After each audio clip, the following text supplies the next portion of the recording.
Happy holidays and welcome to Real Body Talk. I'm your host, Jennifer Kreatsoulas. This time of year, we're pressured more than usual to lose weight, go on diets, work out more, to become someone new. Perhaps the phrase, new year, new you, rings a bell. Well, I'm curious to know what would happen if the new year was actually about embracing ourselves versus changing ourselves. And all this pressure that we feel to change ourselves, how does that affect us? To help answer these questions, I've invited Dr. Samantha DeCaro, Assistant Clinical Director at the Renfrew Center of Philadelphia, to join me today on Real Body Talk. Welcome, Dr. Sam. Thank you so much. I'm so happy to be here. It is wonderful, wonderful to be with you. Thank you for taking the time. Of course. So this topic of New Year's messaging, what stands out to you? Well, first of all, it's everywhere. You can't get away from it. It's on TV, it's on your Instagram, it's on Facebook, this new year, new you. And what stands out to me is that it's usually about changing your body. Losing weight, getting that gym membership, going on the new diet. It's very weight focused, it's very appearance focused, and that's what we're seeing. And so it makes sense that when the new year comes around, this is where everyone's attention is going. This is what people are talking about. They're talking about losing weight, they're talking about changing their bodies. But, you know, there's a focus on health, and at the same time, we have to wonder, why is health so narrowly defined? Why is health really about what you weigh, what you look like, what you're eating? And this is really the focus. So that's what stands out to me. Right. Somehow health gets confused with this very appearance-based, weight-focused, external-focused definitions. It's like, if you look good, you must be healthy. Right? Right. And so the reality is, we can never tell how someone is really doing with their health or with their mental health by looking at them or by seeing what they weigh, right? I always say weight and wellness, we cannot equate these terms, right? And so, but I think that in this culture, there's this belief that somehow, if we weigh less, we must be healthier. And if we weigh more, that must mean we're not doing well. That must mean that we're not healthy in some way. That's right. And I think I'm so happy to be on this show because I hope that this can be just a very small piece of how we change this narrative. Because health is really all-encompassing, right? It's really not about appearance and weight, although that's, I think, how people make the big bucks, where they focus on that. They sell that idea. Absolutely. But I really think that health, there's the spiritual component, there's the social component, there's the psychological component. Of course, the physical component is part of that, but it's only a piece. It's such a small piece of the pie. That's right. That's right. So what are some of the kind of detriments of this type of messaging? I mean, you mentioned just how that definition of health gets conflated with weight and appearance. And, you know, for people watching, that might be a very new idea. Right. Because I certainly, you know, in all my life, that's how it's been talked about. Right. So untangling from that or learning to define it in a new way can kind of be like, okay, now what? But let's talk about the mental and the emotional component you mentioned of health.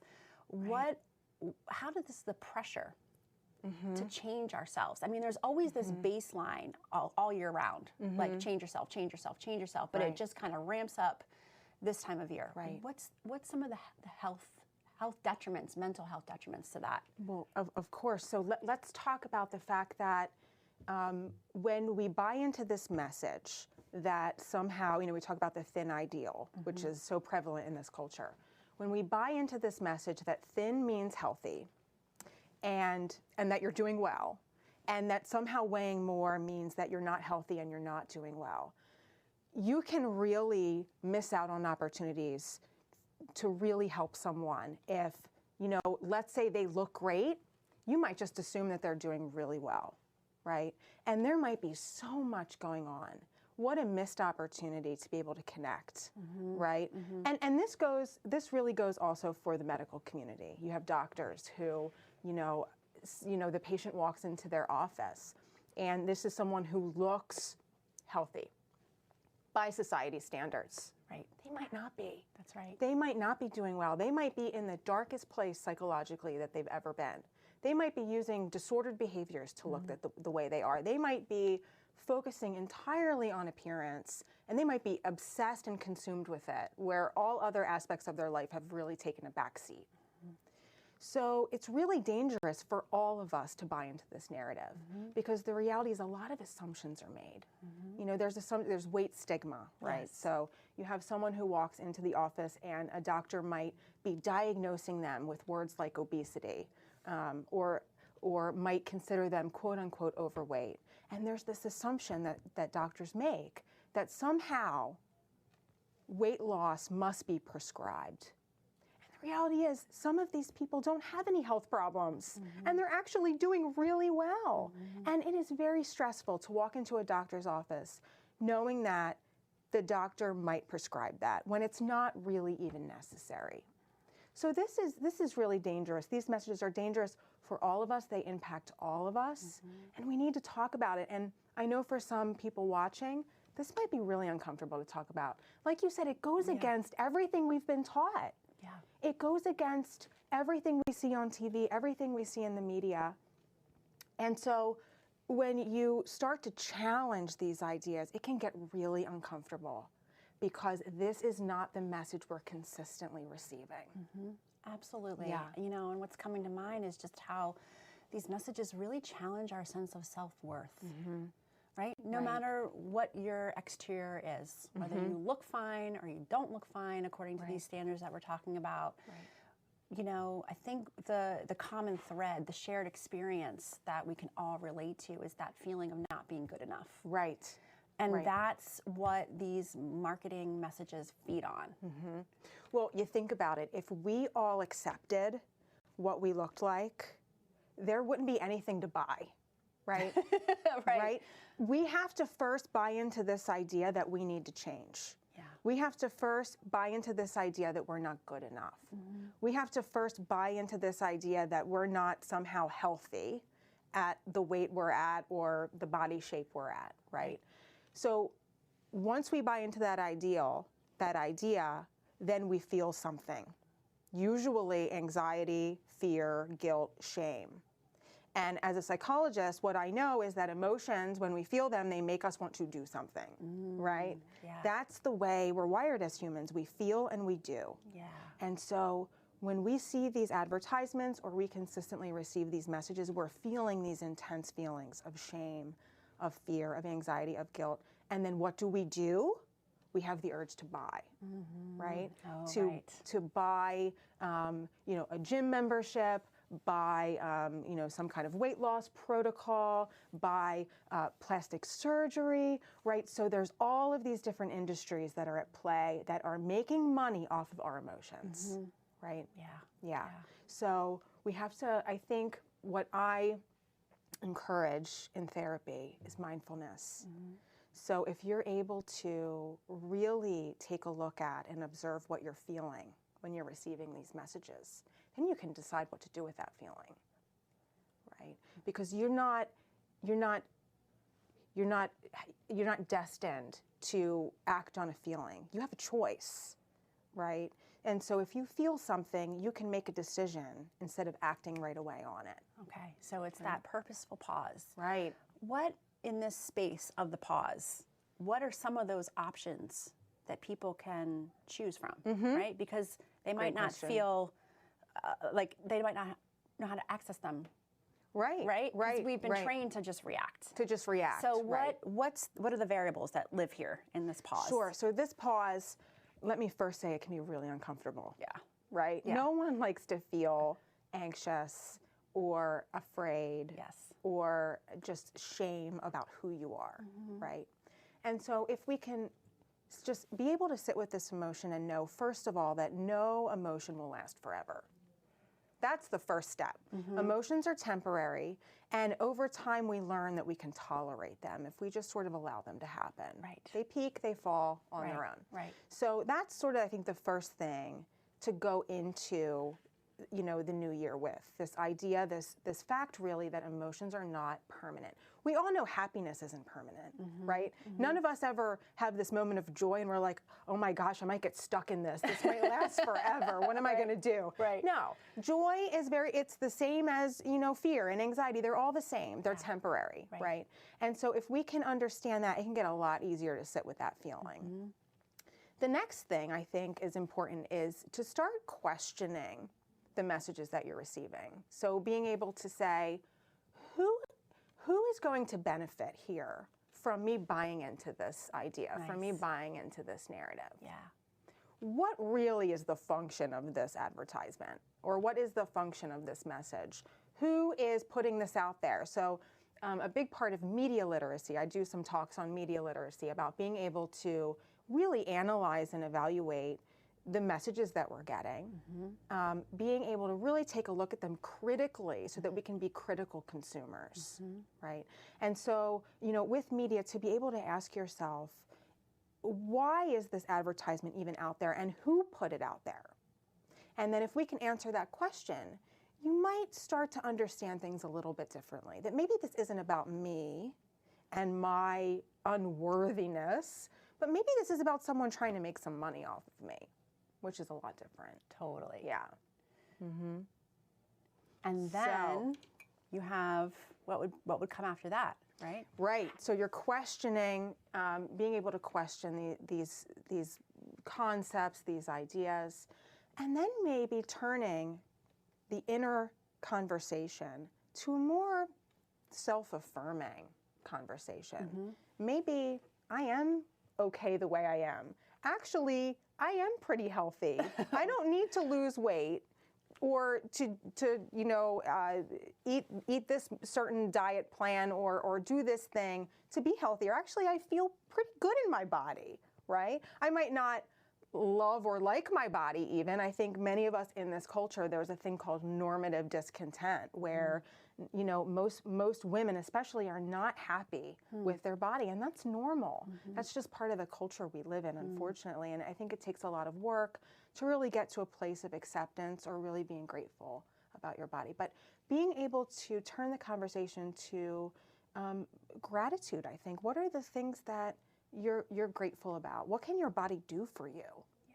Right? And just start listing in your mind the things that your body was able to do in your life. The memories you were able to make with your body, the experiences that you were able to have. And if we can switch that conversation in our head, it can be really powerful because our thoughts can really impact the way we feel. Yeah. It's all connected. Absolutely. Yeah. And I love what you're saying. You're saying, take the pause to shift from reacting to reality check. Right. Right? Like, you have the power to make, to discern. You have the power to, evaluate. You're empowered in that moment. Yes, we are not powerless here. We have choices. Yes. And to even take it a step further, you see these advertisements that are really so unethical. You see advertisements about certain weight loss products that are just so unhealthy. You can even take it a step further and challenge these companies. In this age of social media, you can call out these companies now. Oh yeah. You can tag celebrities and say, "What are you doing? Why are you promoting this?" You can, tag companies and sort of say, "This isn't healthy. This is really not setting a good example for our youth." And so, a lot of times, what we see is that if enough people are doing that, companies make changes. When they get that feedback, they start to question, okay, maybe this isn't what the people want. But if we're silent, they don't know that. So I think, to take things just one step further, to be able to have the courage to speak out when you see things happening that really aren't good for us, aren't good for our children, aren't good for just society in general. Yeah. Things that aren't lifting us up. That aren't lifting us up, that are making us question our own worthiness. Yeah. Absolutely. Absolutely. So I have a few questions swimming around. Yeah. For what's the line? So sometimes people do thrive in this time of year of making some shifts for themselves that are health related. Right. I'm only not being disrespectful. I'm just doing this because the way we've been talking about health. Right. Right. And there's no shame in that. Like this isn't, our conversation isn't about shaming that behavior. No, not at all. Right? Because focusing on our health can be a very positive thing. Right. Can you talk about what's the line though? Like when does it get carried away? When does it become about feeling like you need to fit into an ideal versus doing something good for yourself? Right. That's such a good question. Yeah, like you said, there's nothing inherently wrong with wanting to improve your health, right? Or just improve really in any way. And a lot of people do make changes. Maybe they make decisions to move more, to engage in different activities that bring them joy. Right. And so I think that it's really important to take a look at how is this, let's take exercise, for example, exercise and movement. That's a really big thing in the new year. Absolutely. So let's take a look at that. I think it's really important, again, with mindfulness, to be able to check in with yourself. How is this activity, this gym class, this whatever it may be, making me feel? Not only physically, but emotionally. Because the reality is, if you're engaging in exercise and it is miserable for you, and you cannot wait, you're like watching the clock and the sound of the instructor's voice is like piercing your ears, it's probably not healthy. Right? It's not serving you. Although it's marketed as healthy, it's probably not, because we have to think about health in a broader way. So health is not just about your physicality. It's about what's going on for you mentally. Is this something that's adding to your life in a positive way? And the reality is that sort of workout, class or type of exercise just might not be for you. Because if it's bringing you any kind of emotional pain or distress, this is your life and this is your time, and time is so valuable. And to be able to figure out what is actually going to add to my life in a positive way, right? You think about when you were a child and movement was so easy. It was sort of, you knew what to do that was fun, playing tag and going down the slide and running around. And it's sort of like through the years, I think as adults, that somehow gets reprogrammed. And we forget how to move in a way that feels good to us. And we almost have to relearn that and remember, what was it like when I was a child? What kind of things did I enjoy doing? Maybe it was dance, or maybe it was stretching, or whatever it may be, or just running around and being playful. And so learning how to recreate that in your adult life, I think, is so important. So to be able to check in with yourself, mindfulness, how does this actually making me feel? And also, is this impacting other areas of my life in a negative way? So whether it's a diet plan or some kind of workout, class or gym, how is this affecting my social life, my work life, the time with my loved ones? Is it having a positive or negative effect? Because the hope is that you're finding things, in the spirit of improving yourself, that you're finding things that actually impact other areas of your life in a positive way. Things that are nourishing. That nourish all of you. Don't take away from you. And don't take away from your relationships and your sense of worth and things we've been talking about. Yeah. So we sort of have to look at the whole pie, and we certainly don't want, these attempts at improving our health to take over. And if it becomes obsessive and you're feeling all kinds of guilt and anxiety because you missed a day or whatever it may be, that's a red flag. Absolutely. That maybe this isn't something that's actually healthy. Right. And so then it's the adventure of finding, well, what are those things? What are those things? Versus giving up on oneself and making it more about I'm still not good enough.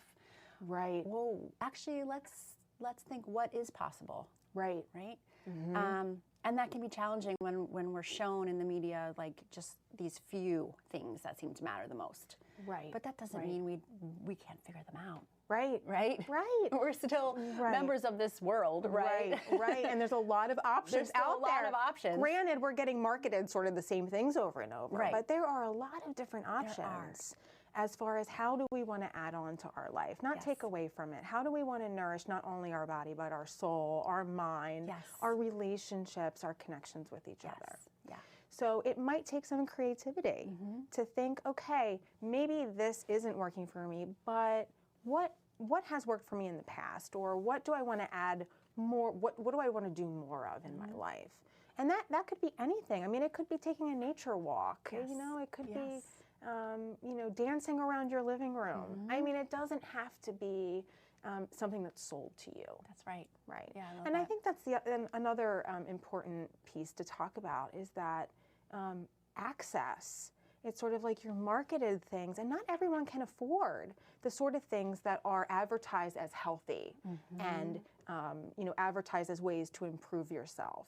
And the reality is there are ways to access you know, movement in a way that you don't have to actually buy your self-care. That's right. Right? Yeah. Self-care shouldn't, you know, affect you negatively financially either. So if this is having an impact on your finances that's causing you stress, let's again look at this word healthy. Yes. Is it really healthy if it's causing you stress financially and you feel this pressure to pay for this monthly membership or whatever it may be? You know, this cosmetic procedure, or there's so many things marketed to us during this time of year that we have to really think about, is this actually good for me? Right. Right. Yeah, this is such a good awareness. All of these insights you're bringing. Thank you so much. Yeah, of course. So, you know, we have our media that we're kind of influenced by, but then we're also influenced by peers and family members and colleagues, you know, our social world. Absolutely. So you shared, like, you know, being mindful with media and some steps there. Right. But what about when you're with the people? I know. Right? We're with our people. Right. And that can take on a whole life of its own as well. Yes. Do you have any tips for that? That's a great question. And it's, you know, connection is such a big part of our well-being. And it can be so hard when we have the people around us, the people we love, our friends, where they might not be on the same page. You know, and I think, you know, one thing to remember, I get a lot of questions about what do I do when my friends and family are just constantly talking about diets, and I've sort of given up on this idea that a diet is going to work for me and going to be healthy for me. And the reality is I think that there's no really right or wrong way to handle this, but I think you have some options. You know, one is you don't have to engage in that sort of talk, you know, and you can make it really clear, like, oh yeah, I gave up on dieting a while ago, but I wish you the best with yours, right? Right. You know, and so you don't have to engage. You could also set a boundary and say, how about we don't talk about diets this lunch because I'm so interested. I want to hear about work. I want to hear about your family. I want to hear about what's going on for you. Right. We can talk, you know, maybe we can just put the diet talk on hold. Nice. Right. So that's another way that can be handled. Another way, you know, you can always educate. You can educate your friends and family. Say, you know, I was reading that 98% of diets don't even work. Isn't that kind of interesting? Have you read anything like that? You know, so you can educate too. And it depends on your relationship with the person and how you'd like to handle that. But to go back to the mindfulness, you know, how it makes you feel, you can always take the route of saying, you know, I just noticed when we talk about diets, I feel really anxious. And I'm wondering if we could just talk about something else. Nice. Right? Yeah. So be able to identify what you're feeling, and also how it, you know, I think it's important sometimes to give feedback to the other person about how it's impacting your relationship. It's sort of like, you know, I love connecting with you, and I just noticed that when we talk about diets, I want to hear about the other stuff. Yeah, that's great advice. Yeah. That's great advice. And we don't know how the other person's going to respond. We don't. But that doesn't matter. No. Right? It's that moment of holding your ground and honoring yourself. Right. And it shows you can do it, and then if you have to do it again, you do it again. Right. You just repeat. Right. When something's uncomfortable, it just usually means we need more practice with it. That's right. Yeah. That's right. And so, you know, the other person might not respond well, you know, And that's okay. And I think it's important in those moments to remind yourself that this person might just really be struggling. And why? And of course they are. We live in a culture where They're saying the same thing. everyone is seeing, right? Of course they're having a hard time. And of course they're looking for something to make them feel better. We're wired that way as humans. We don't want to feel shame and anxiety. We're going to look for ways to get rid of that feeling. Right. And there's a lot of things out there that seem like an easy fix. Yeah. So having a little compassion for the people around you, if they're constantly talking about their bodies and their body shaming, or they're constantly talking about their diets or how they want to get this changed or that changed, having that compassion and just saying, wow, they must really be hurting right now. Absolutely. And it's okay. Yeah. You know, we live in a culture, this is really hard. Yeah. And, you know, especially, you know, with women and the pressure to like look a certain way, this is hard stuff. Yeah. And it dates back, you know, centuries. Yes. So, you know, we need to really understand that we're all going through our own struggle and our own stuff. Absolutely. And to be there for each other. Yeah, I love that. Yeah. You know, compassion outward, compassion inward. Right? Yeah. Compassion for self too. Right, and for self, Yeah. exactly. So when you have those thoughts about, oh, I think I'm just going to try this one last diet, or I just want to get down to this size, because I know when I'm this size, everything's going to be better. Yes. Right. And to just be able to stop and check in with yourself and say, it's okay that I'm having these thoughts. We live in a culture where we get these messages all the time. Of course I'm having these thoughts. Like, to validate yourself. Like, it makes sense I'm having these thoughts right now. Yes. You know, and to ask yourself, what else is going on in my life that's maybe not feeling so good? That maybe this seems like a nice distraction, or this seems like something that might solve all my problems. And I've really never met anyone in my work that has said to me, when I've hit my goal weight, all of my problems went away. Or when I hit my goal weight, I felt totally confident about myself. Right? Because I think what people learn when they hit that goal weight, the confidence is deeper than that. And you need more than just a number on a scale to feel good about yourself. Yeah, yeah, absolutely. Sam, thank you so much. Yeah. Let's just end with talking briefly about, so what if this new year is about embracing yourself? Yeah. Defining it for yourself in ways that aren't related to changing your appearance. Right, right. What would that look like? What would that look like? What's the possibilities? Right? Yeah, that doesn't get marketed to us very much. Right, but this show we have a chance. Yeah. So let's see. What do we want to say? Let's put it out there. What do we want to say? So let's put appearance, weight, all that stuff aside. Yes. Right.